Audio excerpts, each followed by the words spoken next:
Sachin GIDC क्षेत्र में मिल मालिक से रिश्वत का मामला। व्यापारी से पैसे लेते हुए वीडियो आया सामने। 45 लाख रुपए टेबल पर देते हुए वीडियो सामने आया। आरोपी अजय रमेश भाई त्रिवेदी और तेजस भरत कुमार पटेल वीडियो में दिखाई दिए। दोनों आरोपियों के खिलाफ पुलिस ने सर्च ऑपरेशन शुरू किया था। आरोपियों के घर से कई फाइलें भी मिली, जिनमें पांडेसरा और सचिन जीआईडीसी के कई मिल मालिकों के पेपर मिले थे। गुजरात प्रदूषण बोर्ड में भी दोनों आरोपियों द्वारा किस मिल मालिक के खिलाफ शिकायत दर्ज की गई है, इस पर भी जांच की जा रही है। आरोपियों के साथ अन्य कुछ पत्रकार भी हो सकते हैं, ऐसी संभावना जताई जा रही है।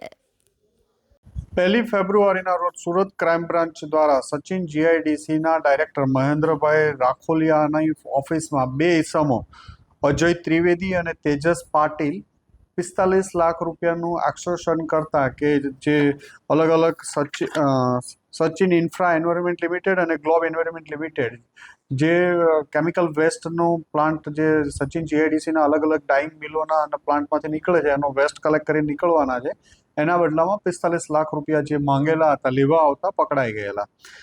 આ બંને ઈસમોની ધરપકડ પછી એમના ઘર સર્ચ કરવામાં આવ્યા હતા। એમના ઘરેથી અલગ અલગ ફાઇલો અને કોમ્પ્યુટર એમનું સીઝ કરવામાં આવ્યું હતું। કોમ્પ્યુટર એફએસએલમાં મોકલવામાં આવ્યું છે। ફાઇલો અને એમના મોબાઈલની ચેટ વગેરે સર્ચ કરતા એમને બીજા અમુક અત્યારે નામ નથી આપતા પણ અલગ અલગ ઇન્ડસ્ટ્રીઝના લોકો વિરુદ્ધના પાંડેસરા અને સચિન જીઆઈડીસીના અલગ અલગ લોકો વિરુદ્ધના નામ એમના જે રેકોર્ડ કબજે કરવામાં આવ્યા મને ફાઇલમાંથી મળી આવ્યા છે કે જેમને એ લોકો બ્લેકમેલ કરવા માટે એમના વિરુદ્ધ અરજીઓ કરતા હતા